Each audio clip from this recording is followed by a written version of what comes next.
السلام عليكم ورحمة الله وبركاته. كل عام وانتم بخير. اللهم صل وسلم وبارك على سيدنا محمد وعلى آله وصحبه أجمعين. الله يرحم والدي ووالدتي ويرحم جميع أموات المسلمين ويرحم إخوتي يا رب العالمين ويرحم جميع أموات المسلمين. اليوم عملنا الكعك وحبيت أشارككم الوصفة اللي عملتها، هيني بفرجيكم إياه إن شاء الله يعجبكم. في كتير أسرار عشان ينجح معنا الكعك والمعمول. عملت الكعك بالتمر وعملت المعمول بالجوز. يا ريت اللي بحب بيشوف الوصفة كيف عملت الكعك يتابع الفيديو من الأول. هيني أنا هلأ هذا آخر إشي طبعا بعد ما خبزته طلع كتير كتير طري وهش وبشهي.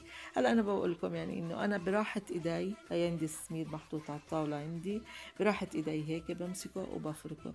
هاي هي طريقة البس. لما يقول لك يعني بسيت الكعك يعني بسيته بإيدي هيك بين إيدي بين الكفين وبصير أفركه.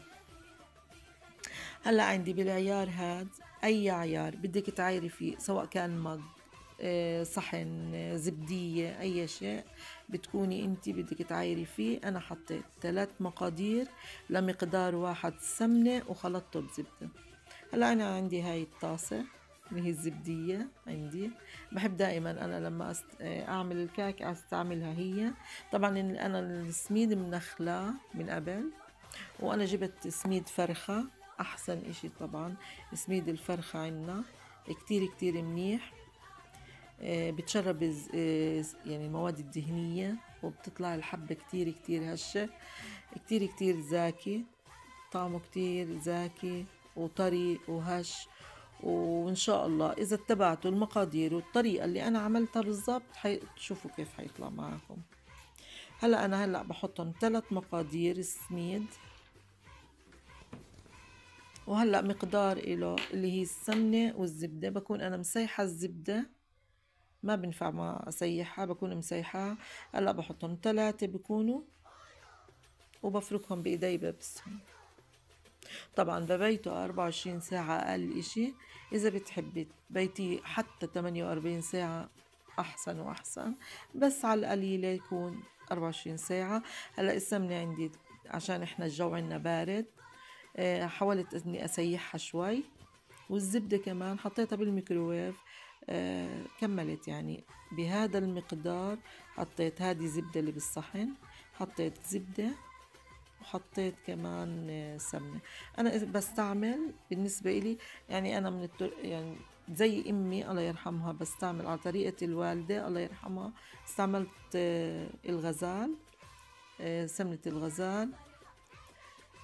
بحب بلاقيها زاكية وطعمها كتير زاكي يعني زاكي كتير كتير للكعك، وسعرها في متناول اليد. أشوفه كيف جامدة بعد التسييح هاي كمان، لأنه عنا الجو بارد. يعني هلأ شوي بدأ يدفي بس لسه ما زال الجو بارد عنا يعني. فهيني سيحتها. هاي 3 سميد 1 سمنة وبفركه وبيته 24 ساعة. هلا شوفوا البهارات انا اللي بستعملها، دقة الكعك او بهار الكعك. انا بستعمل ينسون، حطيت شومر، محلب، وهلا انا بفرجيكم اياه. وهيني بفرك فيه، بضلني افرك فيه هلا بتركه بدون ما اضيف له اي نوع من الانواع البهارات اللي هي اللي حطيتها. ينسون، شومر، محلب. بحط طبعا مستكة، هي اليانسون فرجيكم اياه. طبعا بكون ناعم مطحون، بجيبه من عند العطار.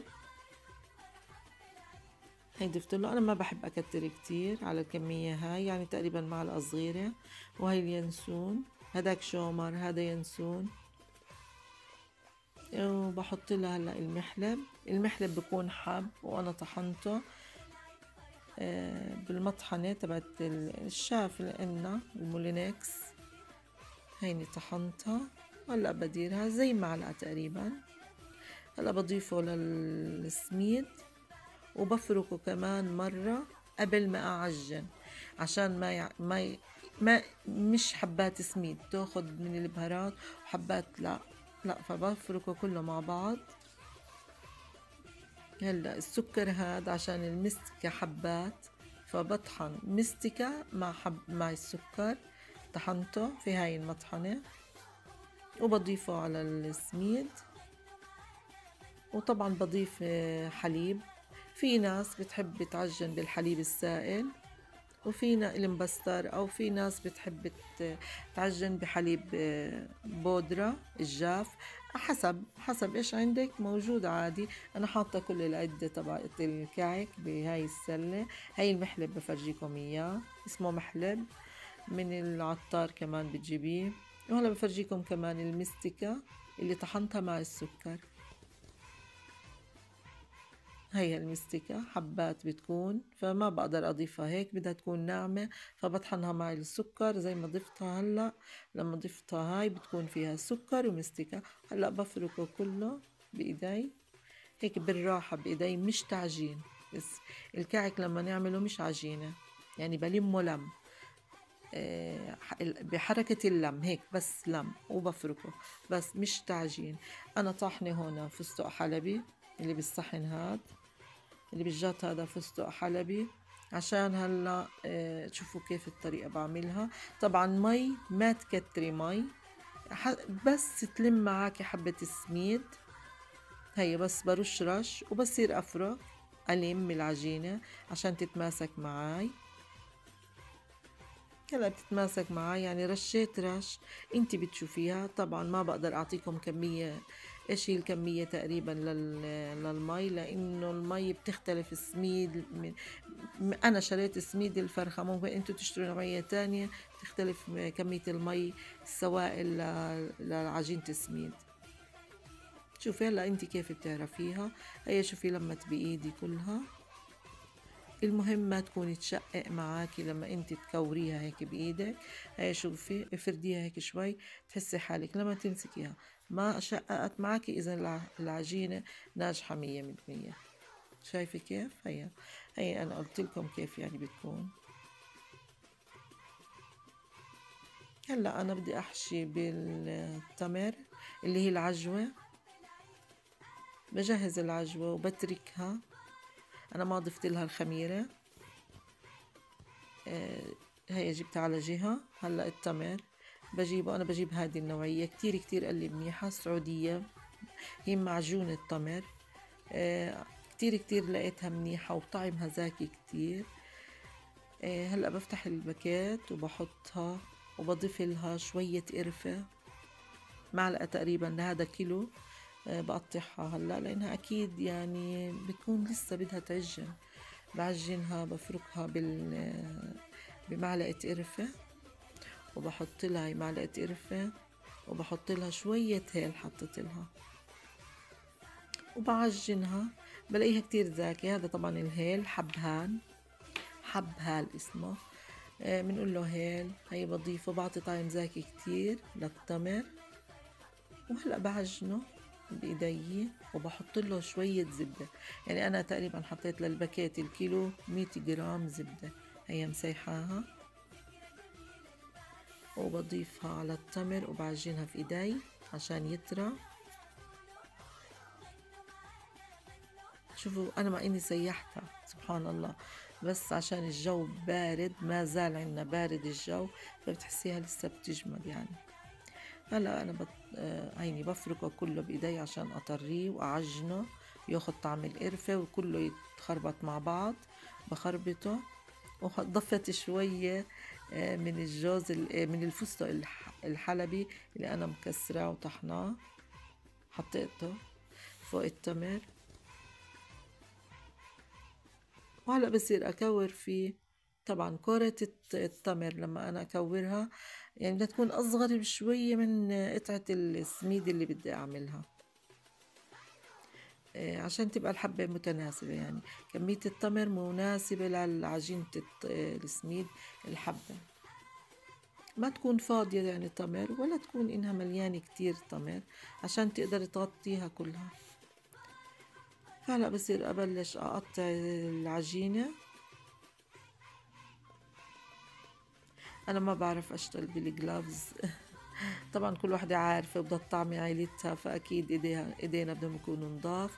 هيني هلأ هيك بفردها برقيقها شوي، وبحط حبة التمر في الوسط، وبكورها. عندي طبعا الملقط، هيا شايفين أي ملقط، في أنواع ملائط عندي أكتر من نوع. حسب انت ايش بتحبي تعمليه وتشكليه. شوفوا هي هذا الشكل عملته بالملقط. هي بعضني اعملها، بقطع بعمل. وهي في الشكل هاد. في عندي طبعا هاي عودة الايس كريم اللي عندي، هاي الخشب. بحطها في قلبها، اني بعملها فتحة صغيرة هيك بلاقيها شكلها حلو. حبيت هذا الشكل وطلع كتير زاكي على فكرة. وفي عندي كمان هذا القالب، هلا بعمله فيه للي بحب يعني يعمل على السريع، بيضربه في القالب هاد. هي بس بحطه فيه.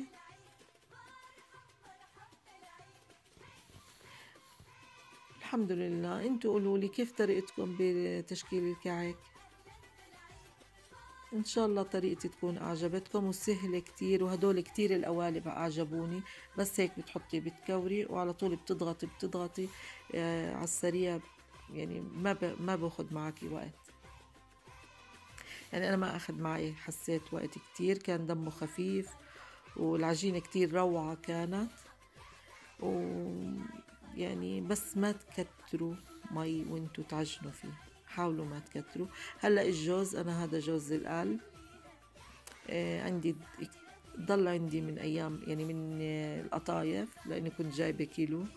بحط له شويه سمنه ومعلقه وشويه سكر مطحون طبعا، وماء ورد ضفت له، وبحركه كله مع بعض. وبصير أشكل فيه المعمول.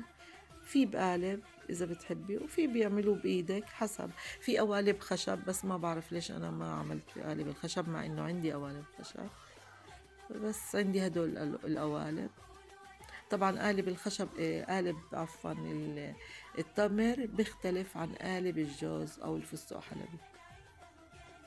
أنا كنت بدي أعمل بفستق حلبي، بس لقيت العجينة يا دوب أخذت حشوة التمر اللي أنا عاملاها وحشوة الجوز، فما ما عملتش والله. بس ضفت الفستق حلبي على الكعك. هاي شايفين كيف؟ هذا اللي هو المعمول اللي بجوز بالقالب على السريع. بفردها وبحطه، وكانت سهل اني اشكلها على السريع، يعني ما غلبتني. في الشكل هاد وفي الشكل هذا يعني. طبعا بيختلف شكل المعمول الجوز عن الفستق حلبي عن التمر. بدك عشان تعرفيه بتميزيه بتعمليه بالشكل اللي بدك اياه. كان كتير طري وزاكي، ويعني بدوب التم دوب هيك بتحسيه زي الغريبة، مش يابس. لا لا لا.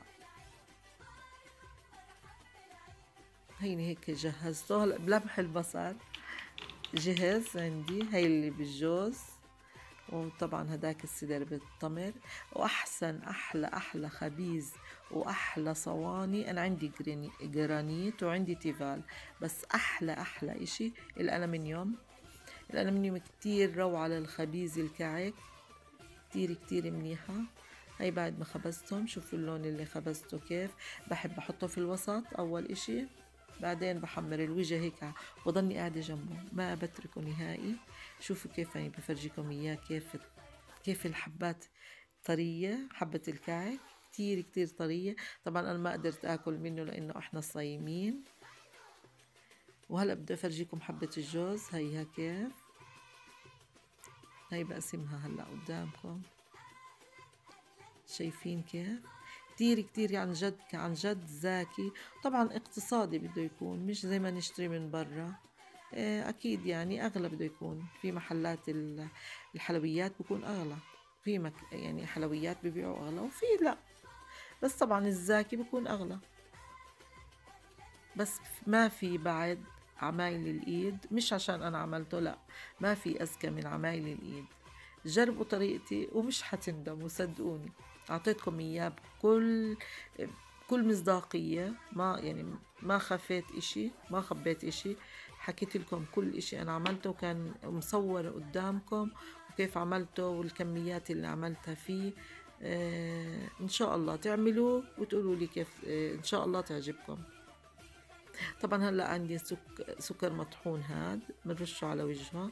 في شغلات ما بحط لها، في شغلة يعني في كعك بحط له، في كعك في ناس ما بتحب له السكر كتير. وهلا بصفته في علبة، بحتفظ فيه بالعلبة عندي. التبروير هدول العلب الضغط، بس بحب استعملهم.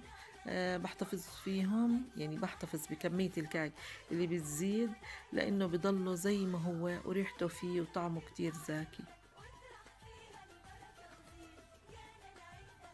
وكل عام وانتم بخير ان شاء الله. ان شاء الله يا رب يجي العيد علينا وعليكم واحنا هديين البال يا رب، وبصحة وسعادة، وكل عام وانتم بألف ألف خير.